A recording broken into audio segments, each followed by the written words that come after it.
एक नाशिक न्यूज, प्रेक्षकांचा विश्वास आणि निष्पक्ष पत्रकारितेची ओळख.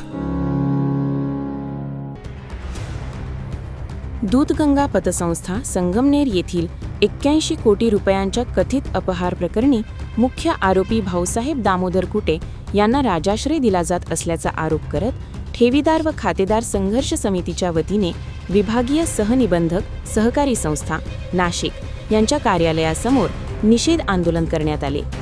यावेळी आंदोलनकर्त्यांनी सहकार राज्यमंत्री मा पंकज भोईर यांच्या आदेशाविरोधात तीव्र नाराजी व्यक्त करत संबंधित निर्णयाचा जाहीर निषेध केला.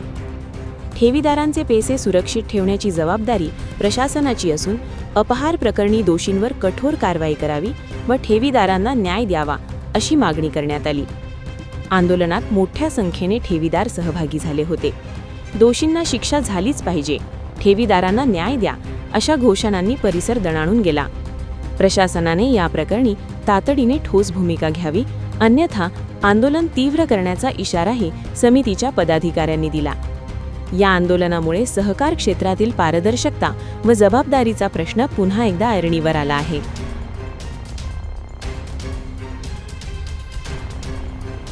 माझे नाव मोहन लांडगे, संगमनेर. दूधगंगा पतसंस्था संगमनेर या पतसंस्थेमध्ये 81 कोटीचा अपहार झालेला आहे आणि ते सगळ्या फेरलेखा परीक्षणामध्ये ऑडिटमध्ये सगळं काही आढळून आलं. आणि यामध्ये हा जो अपहार केला, जो गैरव्यवहार केला, जी अफरातफर केली, असे 21 लोकांवर जिल्हा लेखापरीक्षक RF निकम साहेब यांनी त्यांच्यावर संगमनेर शहर पोलीस स्टेशनमध्ये गुन्हे दाखल केले. हे सगळं असताना संपूर्णतः या लोकांनी कशा पद्धतीनं गैरव्यवहार केले हे पुराव्यानिशी पूर्णपणे जवळजवळ एवढा मोठा बंच कागदांचा झालेला आहे. सगळं ऑडिट रिपोर्टमध्ये निघालेलं आहे.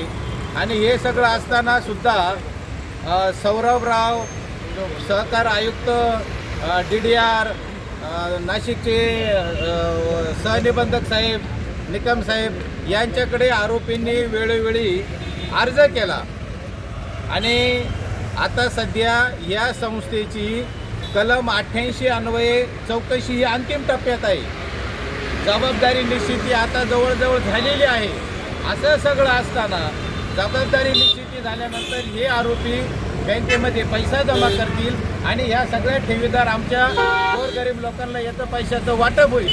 परंतु डॉक्टर प्रदीप कुटे आरोपीचा मुलगा यानं सहकार राज्यमंत्री माननीय पंकज भोईर साहेब यांच्याकडे एक अर्ज केला आणि तो अर्ज विशेष करून 4000 ठेवीदारांचा विचार न करता एका आरोपीचा विचार केला आणि सहकार राज्यमंत्री पंकज भोईर साहेब यांनी तो अर्ज मंजूर केला आणि 88च्या चौकशीला स्थगिती दिली.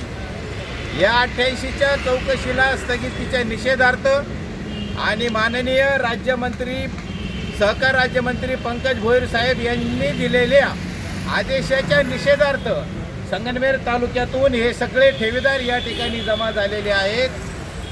अनेक लोक या ठिकाणी काही रस्त्यामध्ये आहेत, काही ट्रॅफिकमध्ये अडकलेले आहेत. वयोवृद्ध असल्यामुळं आम्ही काही लोकांना आणलं नाही. 4000 ठेवीदारांचा हा प्रश्न ऐरणीवर असताना निषेध आंदोलन नाशिकसारख्या या ठिकाणी करावं लागते. खरं म्हणजे ही फार मोठी शोकांतिका आहे. गोरगरिबांना या राज्यामध्ये कुणी वाली आहे का नाही असा मोठा प्रश्नचिन्ह या ठिकाणी निर्माण झालेलं आहे.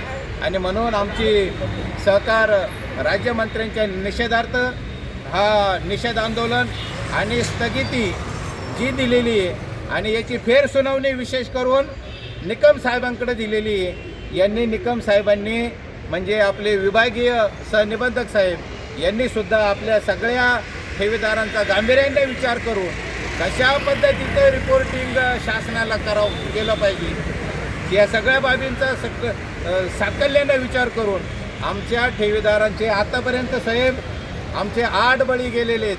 8 लोक या ठिकाणी त्यांनी आत्महत्या केल्या ठेवी न मिळाल्यामुळं. आणि आजही तुम्ही ही आजी हे सगळे हे पंढरनाथी हे सगळे लोक मरणाच्या शेवटच्या घटका मोजत आहे. त्यांना त्यांचे कष्टाचे पैसे मिळाले पाहिजे. उद्याच्या काळामध्ये भविष्यामध्ये जे उदरनिर्वाहाची पुंजी जमा केली होती, उदरनिर्वाहासाठी जी रक्कम ठेवली होती ती आपल्याला मिळायला तयार नाही, ती मिळाली पाहिजे. या सगळ्या बाबींचा विचार करता या ठिकाणी आम्ही सगळे एकत्र झालेलो आहोत. म्हणून प्रशासकाने आणि शासनाने या सगळ्या बाबींचा गांभीर्याने विचार केला पाहिजे आणि ठेवीदारांना योग्य तो न्याय दिला पाहिजे.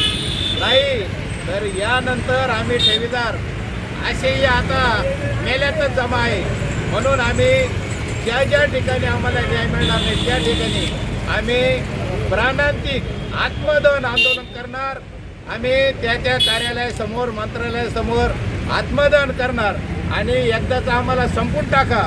आणि जे चोर आहेत, जे भ्रष्टाचार करणारे आहेत, 81 कोटी हडप करणारे, त्यांना तुम्ही राजश्रय द्या, त्यांना तुम्ही पाठिंबा द्या, त्यांना तुम्ही समर्थन द्या आणि गोरगरीब जनतेच्या यांच्यावर सगळा वरवंटा हे करा.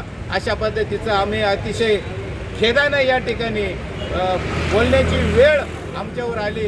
अशा पद्धतीचं आम्ही या ठिकाणी कथन करतो.